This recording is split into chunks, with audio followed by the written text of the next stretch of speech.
কি ব্যাপার? তুমি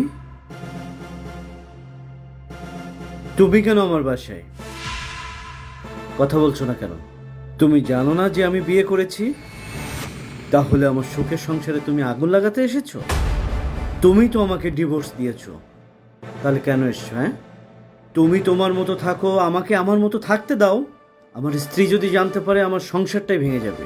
কোন মুখ নিয়ে তুমি আমার সামনে এসেছো? তুমি কি আরে মুক্তা, তুই এসেছিস? এই তোমাকে বলেছিলাম না আমার ফ্রেন্ড আসবে। ও আমার ফ্রেন্ড মুক্তা। আর মুক্তা ও সৈকত আমার হাজবেন্ড। চল তোকে ভিতরে নিয়ে যাই। আমি ওকে ভিতরে নিয়ে গেলাম, ঠিক আছে? যাও। চল।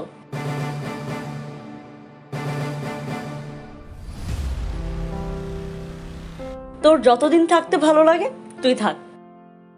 আমার তো কিছু কাজের জন্য আজ রাতেই ঢাকার বাইরে যেতে হবে। তোর যদি কোনো কিছুর প্রয়োজন হয় তুই সৈকতকে বলিস।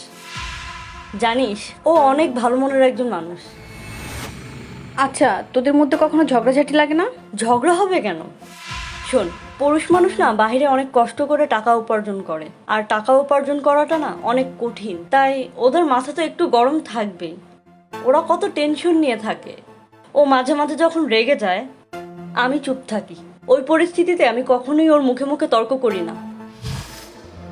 এভাবে জীবন চলতে পারে না। সারাদিন অফিস করে এসে এখন ল্যাপটপ নিয়ে বসছে। আমি আর পারছি না, আমি এভাবে আর সংসার করতে পারবো না। আমাকে একটু সময় দাও না, একটু শপিং এ নিয়ে যাও না। আমি তো মানুষ না, তোমার কি মনে হয় আমাকে? আরে আমিও তো একটা মানুষ না?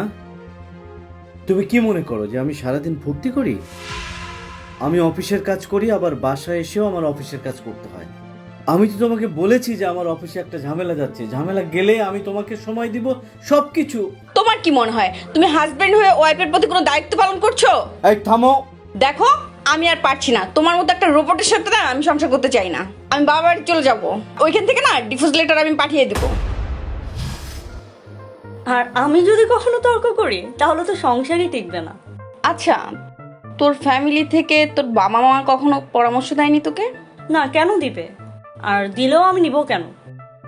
সংসারটা তো আমার, তাই না? আমার ভালো মন্দ তো আমারই বুঝতে হবে। শোন, এই পর্যন্ত যত স্ত্রী তার বাবার ফ্যামিলির কথা শুনেছে তাদের সংসার বেশি দিন টিকে না। আমি আর তোমার জামাই সংসার করব না। সারাক্ষণ বিজি থাকে, আমাকে একটু সময় দেয় না। শোন মা, তোর যদি সংসার ভালো না লাগে তাহলে করিস না। তোকে অন্য জায়গায় বিয়ে দিব। পাত্রের কি অভাব আছে? তুই ওকে ডিভোর্স দিয়ে দে। ঠিক আছে। আচ্ছা শোন, আমার জবের ইন্টারভিউটা দিয়ে আমি চলে যাব। তোর সাথে হয়তো আমার দেখা আর নাও হতে পারে, ফোনে কন্ট্যাক্ট হবে।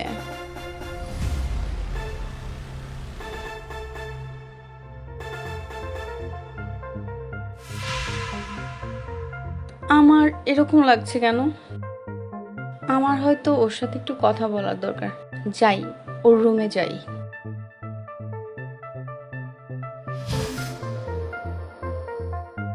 আসতে পারি?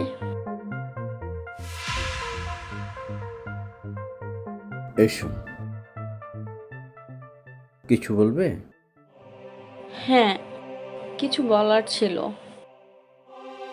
বলো, কি বলবে? আমি না আমার ভুলগুলো বুঝতে পেরেছি, যে স্বামীর উপরে কথা বলতে নেই। বিয়ের পরে বাপের বাড়ির পরামর্শ নিয়ে কখনো চলতে হয় না। তাহলে না সেই সংসারটা আর টিকে না। কিন্তু আমি যখন আমার ভুলগুলো বুঝতে পেরেছি তখন আর আমার কোনো কিছু করার ছিল না। আমার পাপের শাস্তিটা আমাকেই ভোগ করতে হবে। তাই আমি চাই না আমার বান্ধবী, মানে তোমার স্ত্রী, সে জানুক যে তোমার সাথে আমার আগে বিয়ে হয়েছে। আমি চাই না তোমার সংসারে অশান্তি হোক। আমি মন থেকে চাই তুমি সুখে থাকো, তুমি ভালো থাকো। আর আমাকে মন থেকে মাফ করে দিও। তাই আমি এই মুহূর্তে এখান থেকে চলে যাচ্ছি। ভালো থেকো।